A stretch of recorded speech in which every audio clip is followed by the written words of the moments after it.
Hello friends, स्वागत है आप सभी का हमारे यूट्यूब चैनल टारगेट विद श्रेष्ठ में।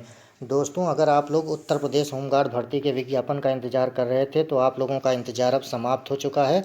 उत्तर प्रदेश होमगार्ड भर्ती में 41,424 पदों का विज्ञापन जारी हो चुका है और आप लोग जो है 18 नवंबर 2025 यानी आज से ही इसके लिए ऑनलाइन आवेदन कर पाएंगे।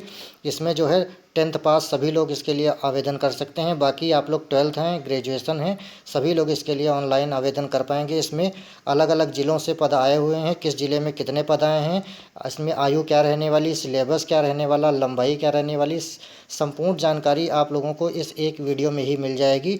उससे पहले अगर आप लोग चैनल पर नए हैं तो चैनल को सब्सक्राइब करके बेल आइकन ज़रूर ऑन कर दिया करिए। मैंने आपसे पहले भी कहा है कि इस चैनल के माध्यम से आप लोगों को डेली अपडेट प्रोवाइड कराई जाती है। साथ ही गवर्नमेंट एग्ज़ाम से संबंधित जितनी भी लेटेस्ट वैकेंसी आती हैं या एग्ज़ाम रिजल्ट आते हैं तो इस चैनल के माध्यम से आप लोगों को प्रोवाइड करा दिए जाते हैं। इसलिए कहता हूं कि जो लोग चैनल पर नए हैं तो चैनल को भाई आप लोग ज़रूर सब्सक्राइब कर लिया करिए। चलिए वीडियो को स्टार्ट करते हैं। दोस्तों, ये देखिए, उत्तर प्रदेश पुलिस भर्ती एवं प्रोन्नति बोर्ड की तरफ से ये विज्ञप्ति जारी कर दी गई है। इसमें वो बताया गया है कि उत्तर प्रदेश होमगार्ड भर्ती के पदों पर एनरोलमेंट 2025 यहाँ पर दिया गया है। ये देख लीजिए, आज ही की डेट पड़ी हुई है, दिनांक 18 नवंबर 2025। इसमें 1 नंबर पॉइंट में देखिए, उत्तर प्रदेश पुलिस भर्ती एवं प्रोन्नति बोर्ड को होमगार्ड्स मुख्यालय उत्तर प्रदेश लखनऊ से समस्त जनपदों के होमगार्ड्स के कुल 41,424 रिक्त पदों पर एनरोलमेंट हेतु अध्याचन प्राप्त हुआ है।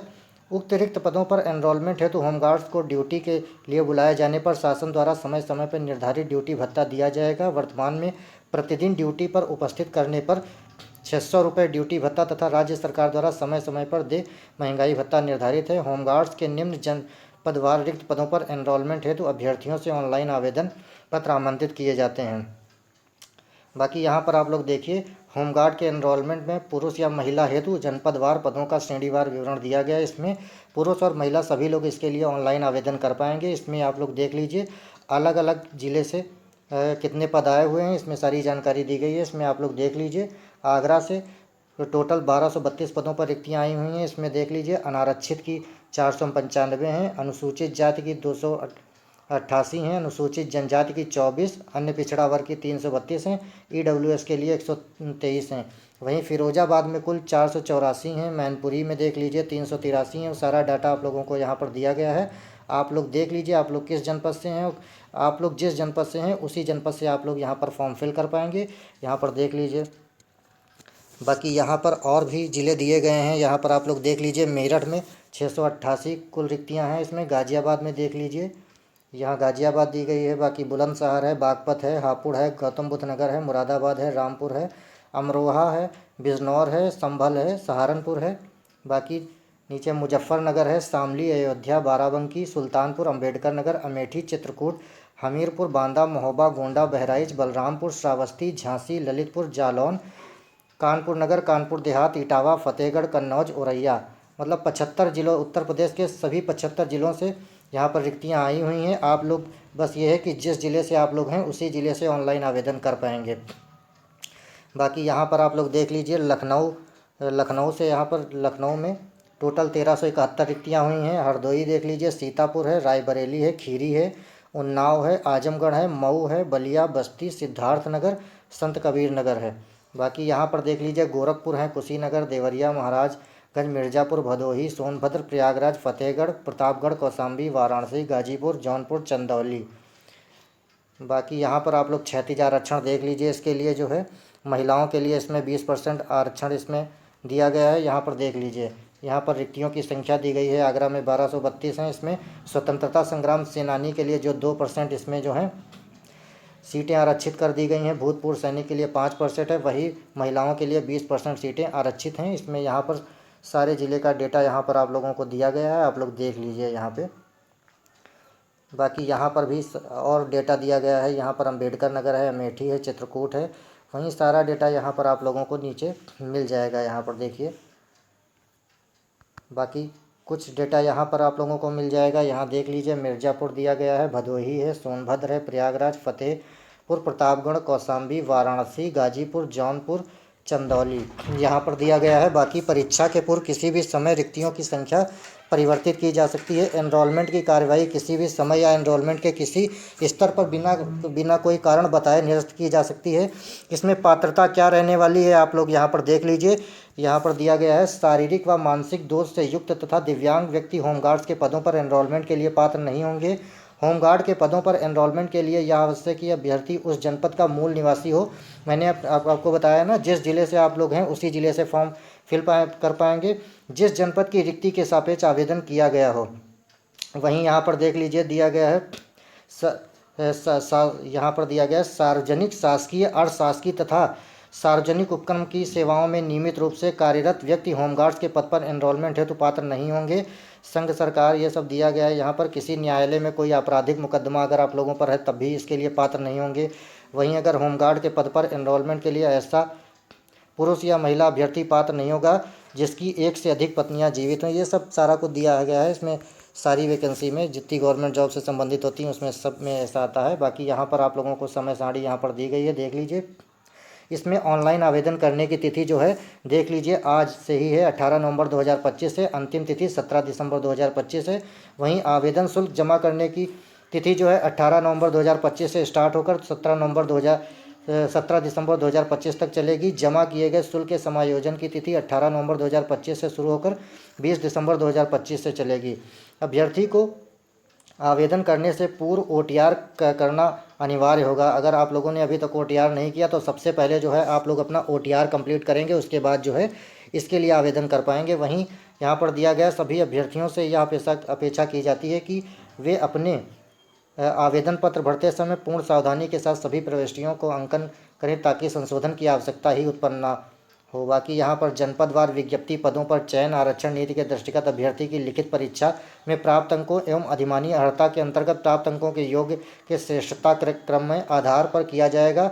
आवेदन शुल्क आप लोग यहाँ पर देख लीजिए, यहाँ पर दिया गया है आवेदन शुल्क सामान्य EWS अन्य पिछड़ा वर्ग के लिए 400 रुपये है। बाकी SC ST वर्ग के लिए जो है 300 रुपये यहाँ पर शुल्क लगेगा।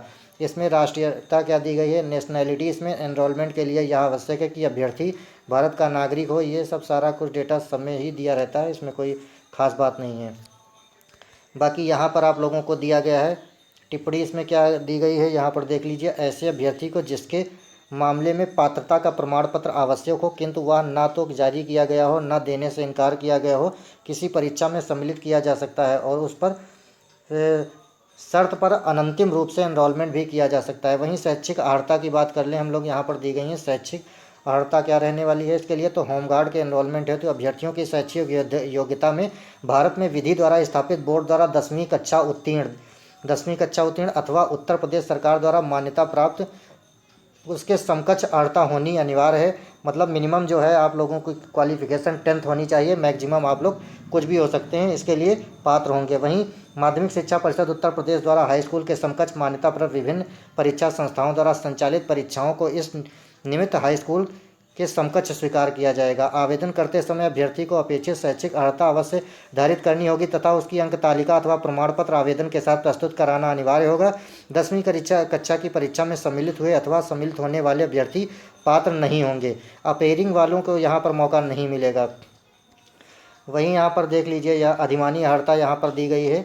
इसमें बताया गया है कि अभ्यर्थियों को अधिमान मतलब प्रेफरेंस के तौर पर यहाँ पर देख लीजिए, अगर आपके पास NCC प्रमाण पत्र धारक हैं, आपके पास C प्रमाण पत्र धारक हैं तो आप लोगों को 3 अंक अतिरिक्त मिलेगा।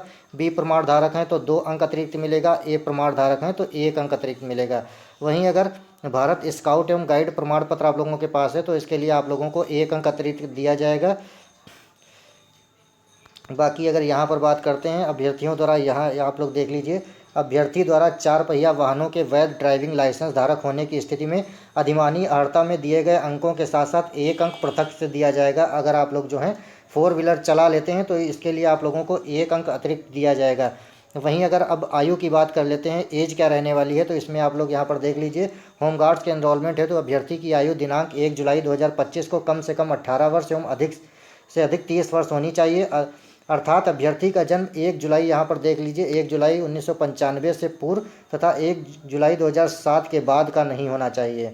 अन्य पिछड़ा वर्ग, अनुसूचित जाति, अनुसूचित जनजाति और ऐसी अन्य श्रेणियों के अभ्यर्थियों केवल उत्तर प्रदेश के मूल निवासियों के लिए अधिकतम आयु सीमा में छूट शासन द्वारा प्रवर्तित नियमों, शासनादेशों में निहित प्रावधानों के अनुसार अनुमन्य होगी। आयु के प्रमाण पत्र के रूप में हाई स्कूल अथवा समकक्ष परीक्षा के अंक पत्र पर प्रमाण ही मान्य होंगे। यहाँ पर देख लीजिए। बाकी यहाँ पर होमगार्ड्स के एनरोलमेंट है तो महिला या पुरुष यहाँ पर देख लीजिए दिया गया है। सामान्य ईडब्ल्यूएस श्रेणी के लिए 1 जुलाई 1995 से 1 जुलाई 2007 के बीच होना चाहिए। वहीं अनुसूचित जाति की बात करें तो 1 जुलाई 1990 से 1 जुलाई 2007 होना चाहिए। यहाँ पर देख लीजिए। अनुसूचित जनजाति की बात करें 1 जुलाई 1990 से 1 जुलाई 2007, मतलब यहाँ है जनरल ओबीसी को जितनी छूट मिलनी चाहिए उतनी मिली है। बाकी SC ST को जो है इसके लिए जो है आयु सीमा में छूट भी दी गई है। वहीं अगर बात करें उत्तर प्रदेश राज्य के भूतपूर्व सैनिक अभ्यर्थी को सेना में की गई सेवा अवधि को उनकी वास्तविक आयु से घटाने पर अधिकतम आयु हेतु 3 वर्ष की छूट अनुमन्य है। वहीं यहाँ पर दिया गया वास्तविक आयु सेवा अवधि बराबर परिणामी आयु। आयु दिनांक 1 जुलाई 2025 को 33 वर्ष से अधिक की आयु प्राप्त न की हो। वहीं अगर बात करते हैं यहाँ पर चरित्र के लिए तो इसमें दिया गया है अभ्यर्थी का चरित्र ऐसा होना चाहिए कि वह होमगार्ड्स के एनरोलमेंट हेतु सभी प्रकार से उपयुक्त हो। नियुक्ति प्राधिकारी द्वारा इस संबंध में अपना समाधान किया जाएगा। एनरोलमेंट की प्रक्रिया देख लीजिए, यहाँ पर दी गई है। उत्तर प्रदेश शासन के शासनादेश संख्या यहाँ पर यह दी गई है। इसमें बताया गया है होमगार्ड एनरोलमेंट मार्गदर्शिका के अधीन किया जाएगा। वहीं अगर लिखित परीक्षा की बात कर लेते हैं तो यहाँ पर लिखित परीक्षा जो है यहाँ पर देख लीजिए। ऐसे अभ्यर्थी जिनके आवेदन सही पाए जाएंगे उनसे लिखित परीक्षा में सम्मिलित होने की अपेक्षा की जाएगी। इस लिखित परीक्षा में निम्न विषय का एक वस्तुनिष्ठ प्रकार का प्रश्न पत्र होगा। यही यहाँ पर आप लोग देख लीजिए। सामान्य ज्ञान जनरल नॉलेज के प्रश्न पत्रों की संख्या 100 होगी। इसमें 100 अंक की यह परीक्षा होगी। इसमें 2 घंटे का आप लोगों को समय मिलेगा। प्रत्येक प्रश्न के लिए 1 अंक निर्धारित होगा। लिखित परीक्षा में 25% से कम अंक प्राप्त करने वाले अभ्यर्थी एनरोलमेंट के लिए पात्र नहीं होंगे। मतलब आप लोगों को अगर 100 नंबर का पेपर है तो कम से कम आप लोगों को 25 नंबर लाने ही लाने हैं। वहीं यहाँ पर बताया गया है कि किसी भी जनपद के अभ्यर्थी की उत्तर प्रदेश पुलिस भर्ती एवं प्रोन्नति बोर्ड लिखित परीक्षा एक ही दिनांक को एकल पाली में अथवा एक से अधिक पाली अथवा एक से अधिक दिनांकों में विभिन्न प्रश्न पत्र के साथ विभिन्न पालियों में कलम और कागज निर्धारित लिखित परीक्षा OMR प्रणाली के माध्यम से संचालित करेगा। OMR सीट पर आप लोगों को ऑब्जेक्टिव ये पेपर होगा। यह लिखित परीक्षा OMR आधारित परीक्षा प्रणाली के अनुसार संपन्न कराई जाएगी। लिखित परीक्षा का पाठ्यक्रम परिशिष्ट 1 पर संलग्न है। अभी इसके लिए बात करेंगे इसका पाठ्यक्रम क्या है। वहीं अगर बात करते हैं यहाँ पर देख लीजिए। लिखित परीक्षा का समय 2 घंटे यानी कि 120 मिनट का होगा, जिसमें प्रश्नों की कुल संख्या 100 होगी तथा कुल 100 अंक होंगे। प्रत्येक प्रश्न के लिए 1 अंक निर्धारित होगा। इसमें जो है माइनस मार्किंग नहीं होने वाली है। वहीं अगर बात करें लिखित परीक्षा OMR उत्तर पत्रक पर होगी। आगे आप लोग देखिए यहाँ सारा कुछ दिया गया है कैसे क्या होना है। यदि किसी प्रश्न के 1 से अधिक उत्तर विकल्प सही पाए जाते हैं तो ऐसे किसी भी एक सही विकल्प उत्तर के रूप में अंकित करने पर अभ्यर्थी को उस प्रश्न के लिए निर्धारित अंक प्रदान किए जाएंगे। वो सब OMR पर ये बात कही गई है। इसमें कोई बहुत ज़्यादा वो नहीं है। आगे बढ़ते हैं। यहाँ पर आप लोग देख लीजिए औबंधिक श्रेष्ठता सूची यहाँ पर दिया गया है। तो इसमें कैसे ये होगा।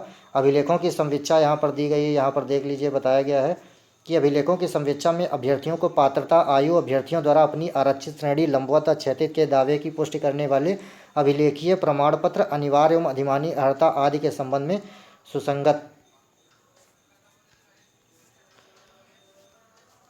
बाकी यहाँ पर अगर बात करते हैं तो यहाँ पर वही सारी चीज़ें सब दी गई हैं। अब बात कर लेते हैं शारीरिक मानक परीक्षण। इसमें यहाँ पर देख लीजिए पुरुष अभ्यर्थियों के लिए न्यूनतम शारीरिक मानक निम्नवत है। इसमें ऊंचाई हाइट जो है सामान्य या अन्य पिछड़ा वर्ग के और अनुसूचित जातियों के पुरुष अभ्यर्थियों के लिए न्यूनतम 168 सेंटीमीटर होनी चाहिए।